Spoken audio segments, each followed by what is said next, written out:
al fondo y adelante.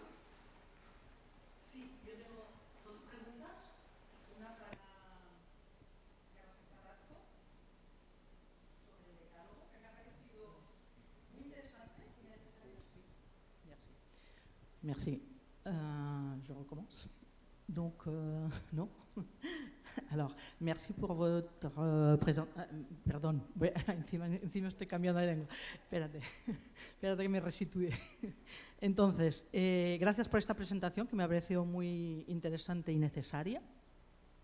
Y yo me preguntaba qué difusión, qué usos, qué público más allá del universitario va a tener ese decálogo, porque, bueno, no, para que nos aclares un poco estas cosas. Luego tengo otra pregunta para Luis Izaguirre.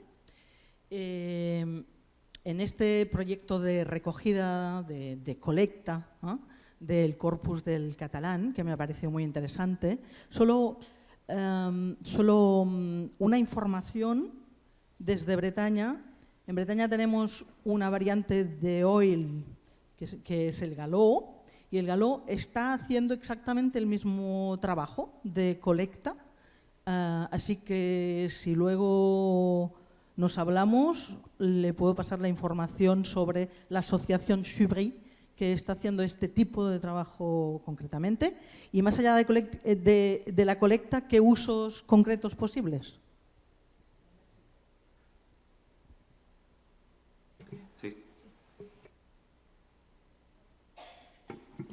Gracias, Montserrat, por tus palabras y tu ánimo. Sobre todo porque cuando abrimos una brecha nueva, nos preguntamos, bueno, ¿y esto verdaderamente tendrá una utilidad? Pero bueno, yo creo que en la medida en que eso parte de una vivencia y de...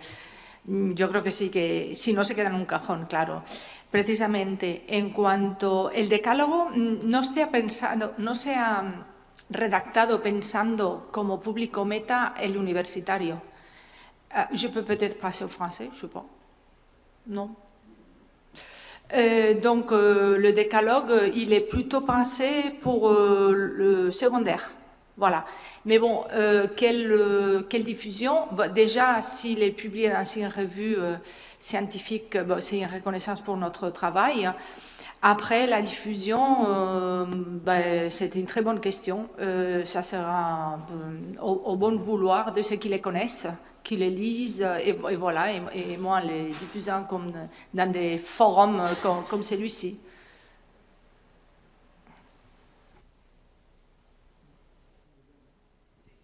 No, que en mi caso, un momento, es que yo iba a responder.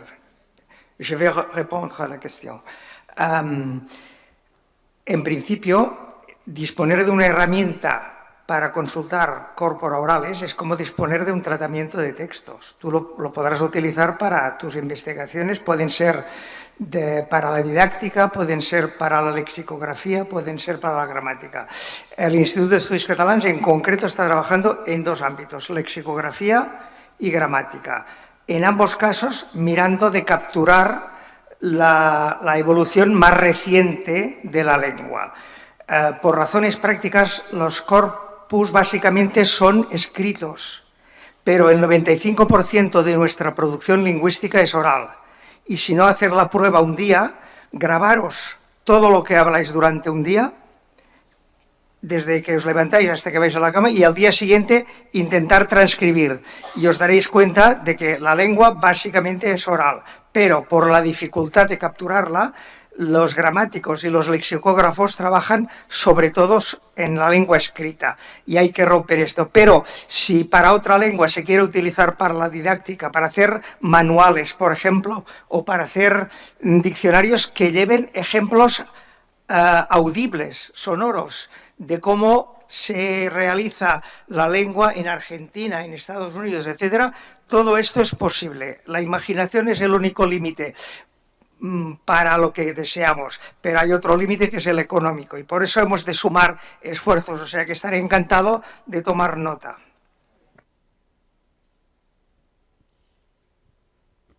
Merci à vous quatre, et question pour Incarni.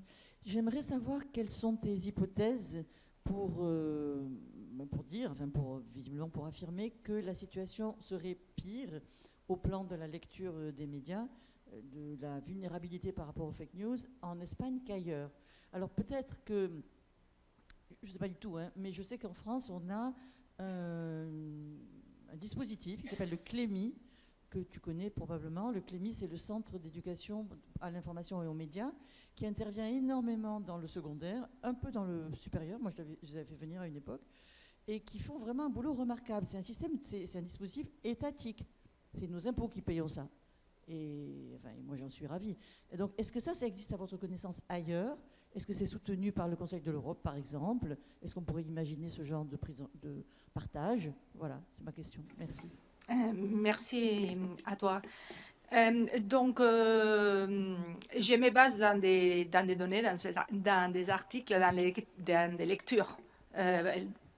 Toutes ces données que j'ai données sur une petite tablette, en fait, voilà, c'est pas des hypothèses, voilà, c'est recueilli. En Catalogne, il y a un conseil, une espèce de conseil pour l'éducation et multimédia. On les avait contactés, on avait vu ce qu'ils faisaient. Ils font aussi du très bon travail. Mais j'ai crains fort que tant que ça reste sur une page web, même si c'est une page officielle d'une institution, et que ça n'arrive pas aux enseignants par le biais des formations, que ce n'est pas une expérientielle, autant des projets, que ce soit européens ou nationaux, des recherches qui ont donné des très beaux produits. Et c'est pour ça que je disais, ma première préoccupation, c'était d'approcher l'université à la société, parce que je suis témoin de tout ce qu'on a fait dans le monde de l'intercompréhension, du plurilinguisme, dans les salles de classe. Et voilà, on produit un produit, mais comme on est tellement, les enseignants-chercheurs, on doit rendre des comptes, on doit faire beaucoup de rapports quand on a des subventions, et puis on fait publier, on ne s'inquiète pas, on n'a pas une approche de développement durable. Et ça fait mal au cœur. Par exemple, dans le monde de l'intercompréhension, il y a eu des très, très, très beaux projets et très en avance pour leur époque, comme celui d'où ont été extraits l'extrait que j'ai passé au tout début d'un échange plurilingue entre 3 étudiants. Ils sont tombés dans un trou noir. Parce que voilà, l'avancée technologique est telle qu'on a des super produits dans lesquels le contributeur européen a beaucoup investi et que c'est parti. Donc bref, si on ne prend pas le temps de vulgariser, de faire arriver ça par les biais de la formation initiale, de la formation continue, ça reste lettre morte. Mais oui, en Catalogne, il y a je ne sais pas le nom exact, c'est un sigle qui commence par collectif, commission, je ne me rappelle pas. Oui.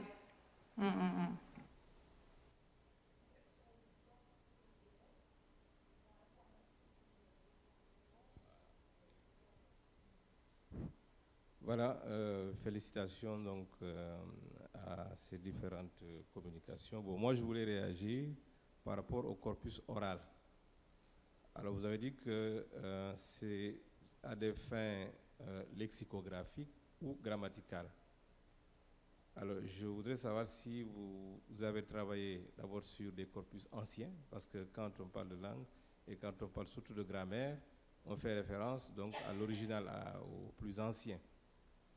Est-ce qu'à partir du corpus oral moderne, on peut établir une grammaire, ou est-ce que vous vous intéressez donc au corpus ancien du point de vue grammatical?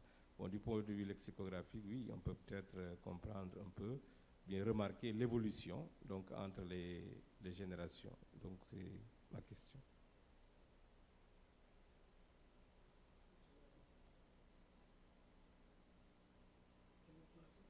Je ne suis pas sûr d'avoir bien compris la question. Sur le corpus oral, vous me demandez si on peut utiliser des documents anciens?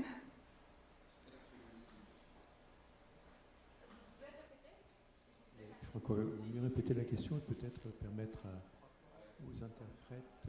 oui, un problème de casque. Oui, pas de casque.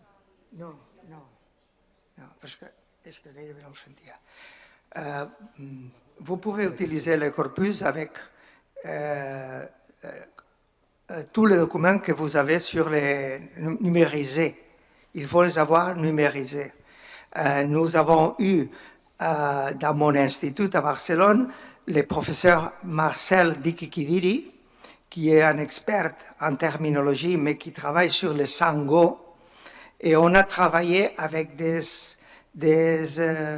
documents sonores qu'il a apportés. Alors, il n'y a des limitations pour la langue, pour l'époque.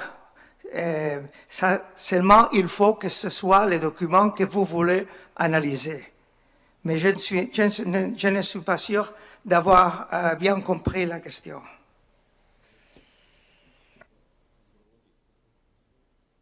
Alors, je voulais savoir si vous travaillez sur les corpus anciens. Anciens, d'accord. Parce que pour la grammaire, il faut travailler sur un corpus ancien, peut-être pour créer la référence. Dans la mesure où la grammaire, c'est cela. Il n'y a pas de limitation. Seulement, il faut avoir la voix numérisée. Par exemple, l'Institut d'Estudis Catalans, pour le moment, travaille avec des documents de dernière année. Mais ils ont fait, dans les années 60 du dernier siècle, un atlas linguistique avec des documents qui ont été enregistrés sur des bobines traditionnelles.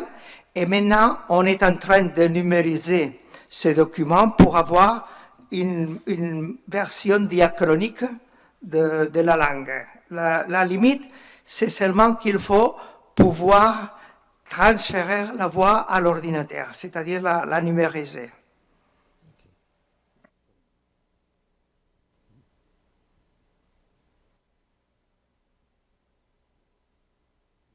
Question.